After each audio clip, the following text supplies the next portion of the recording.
Here we have a new 2023 Hyundai Kona Electric.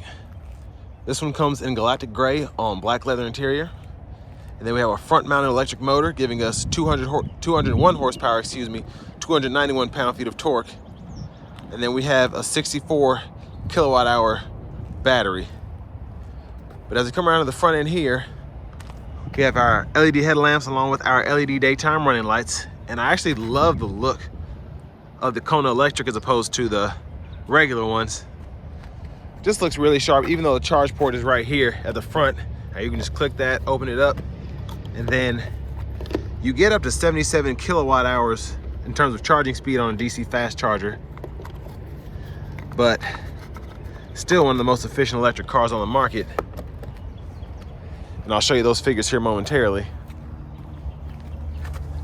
And here we get really nice 17-inch wheels. We get passive keyless entry on the front two doors. And then with this one being unlimited, we do get the Harman Kardon sound system. We have our power mirror controls here. You can just pick a side or turn it off there, and then you can adjust.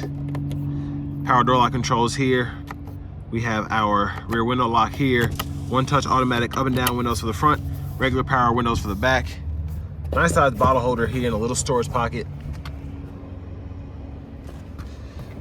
The fuse box is there.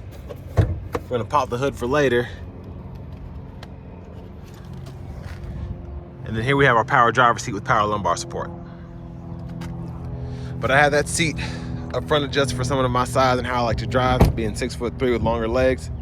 But before we check that out, I wanna give a huge shout out to Hyundai of Cool Springs for allowing me to review this car today. I'll leave a link below to it as well as their entire inventory in the description below. But here's the window sticker. And then this sticker's right at $43,365. So I'm gonna tell you all at the end how I feel about that price as opposed to just getting an Ioniq 5. But I mean, like I said, you're getting 258 miles on a charge, which is pretty much what you get with that in the all-wheel drive setup. But definitely don't have near as much room in the back as you do in the Ioniq 5. I have about an inch of headroom. And you can see I can't even fit my legs fully behind the seat and hide that up pretty snugly for someone of my size driving, excuse me. But I do like that we get the premium dome lights. Grab handle here. We can hang maybe 2 skinny hooks right here in terms of dress shirts or whatever. And we just have the one seat back pocket on the passenger side. But middle seat folds down. Cup holders are there. And then we have one USB-A charge port down there in the little pocket as well. But let's go ahead and make our way to the back. And excuse the mess of the back of the vehicle, is parked underneath a tree. But we do get LED tail lights, which is a big plus. And they don't flash like that. That's just how my camera's picking it up.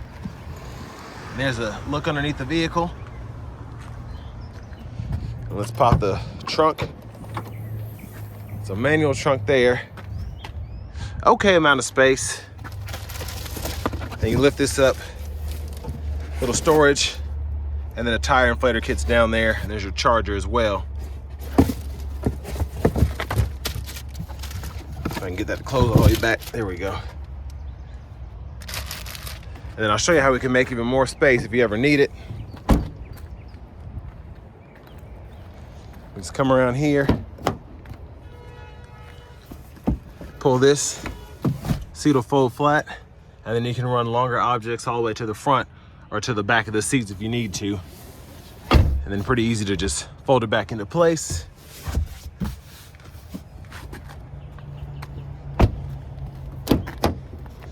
And then here we have looks like a 6-way manual front passenger seat, so that's impressive. And glove compartment here, pretty good size for this kind of car. All the owner's manuals and such are in there. And then you have that storage space underneath with a 12-volt and then a USB-A port underneath the shifter and all that there. Now let's go ahead and just take a look at this electric motor.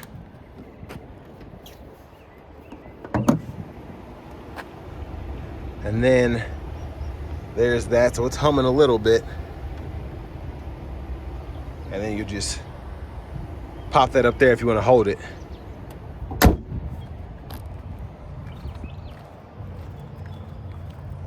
Let's go ahead and hop in the driver's seat. So the leather wrap steering wheel feels nice. And I like the design here, even though this isn't the 4-spoke one that I like. This one's still a nice steering wheel. But going over to the radio here, we do get AM, FM, XM radio.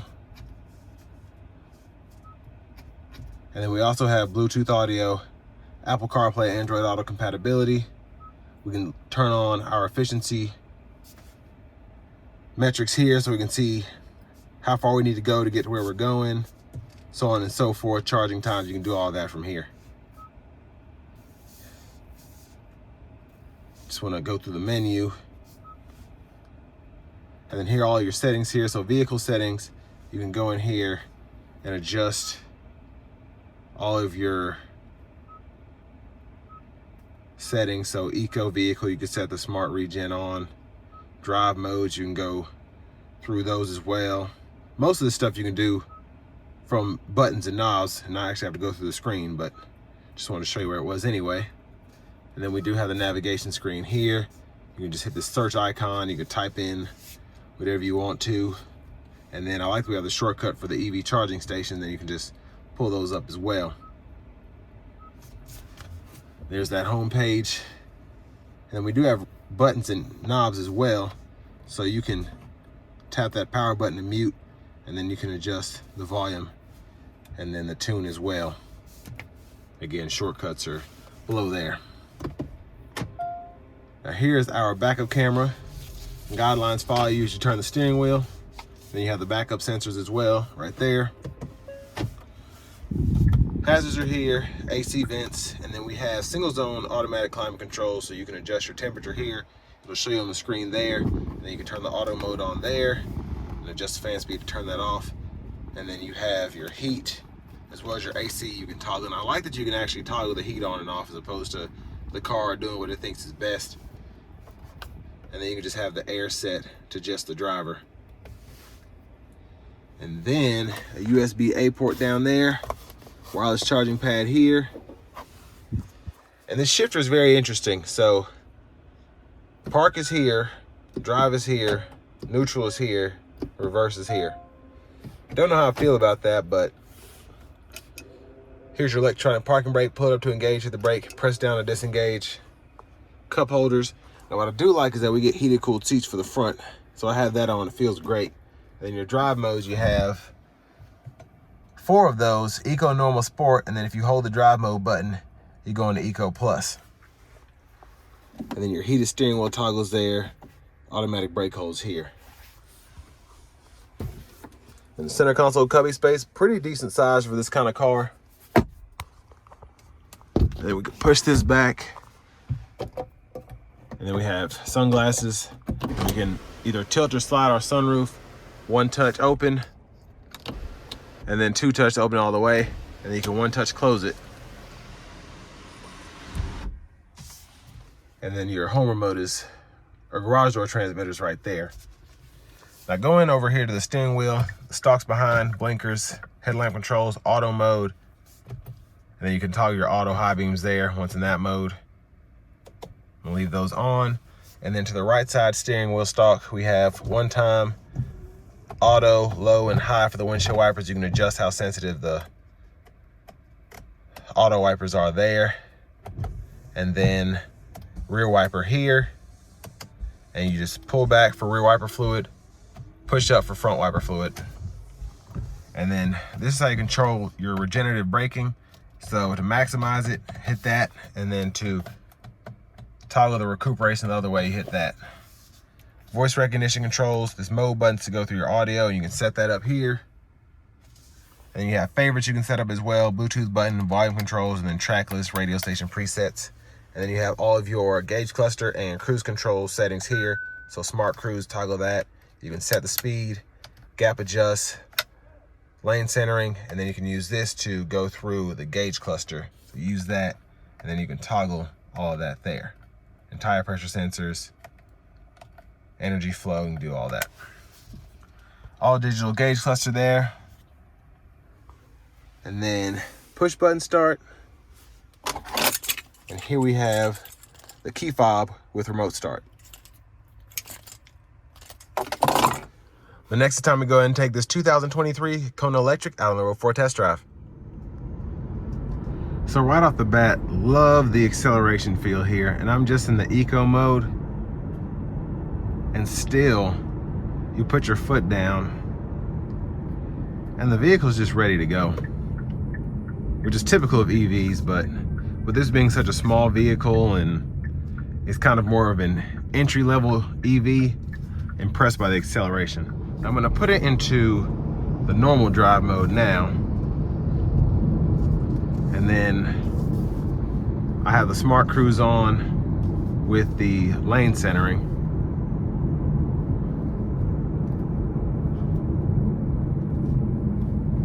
So I'm just keeping the car on the lines now, but the vehicle itself is braking. I'm not touching the gas pedal or the brake pedal. But this is meant for the highway, but you can see it brings the car to a complete stop if it needs to.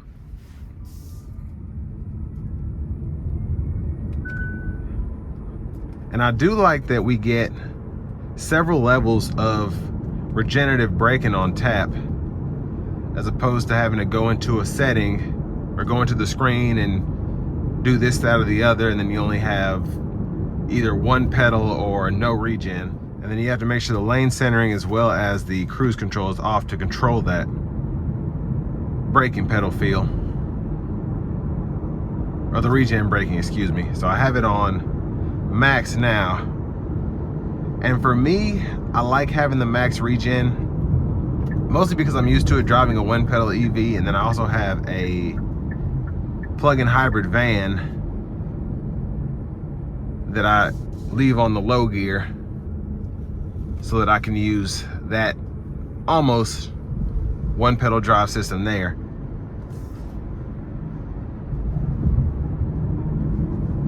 But I just like how it's just lets off and you feel that braking, you're recharging the battery, and then it just keeps your foot from having to go from gas pedal to brake, or throttle to brake in this instance.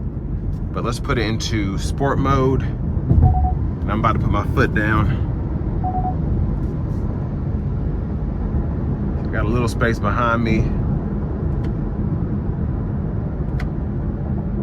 And then we're gonna floor it. So pretty quick.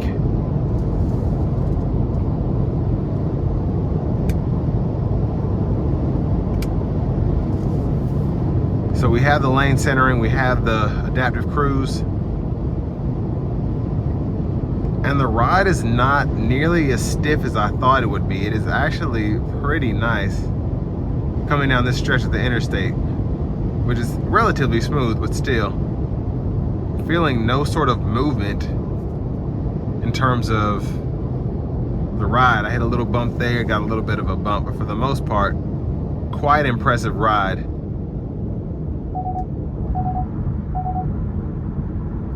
And to me, it just doesn't seem overly bouncy. I'm feeling the road, but at the same time, it's not jarring. It might look different from the camera on my head, but the ride is pretty nice.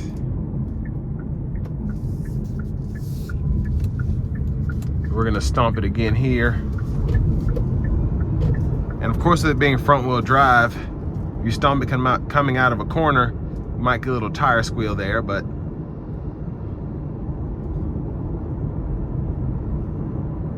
what's really impressive is the torque numbers here, because this is one of the lighter EVs. Of course, it's smaller, one of the smallest, honestly, and still having 291 pound-feet of torque here is quite impressive. But also, you get such good range as opposed to, I mean, maybe a Chevy Bolt would be a comparison. I think the Bolt has a little more space, maybe. It looks bigger at least. But for the Kona, it's such a small vehicle, you still have great acceleration, and then you're still able to get, on a good day, almost 300 miles on a charge because the efficiency is so good, especially if you're in the Eco Pro or the Eco Plus mode. And I like that you have all of these options to maximize regen, maximize efficiency that you don't get on a lot of other EVs. And I mean, if you're looking for something that is just you and maybe another passenger, and you want to lay your back seat down for a medium-sized dog, this is perfect.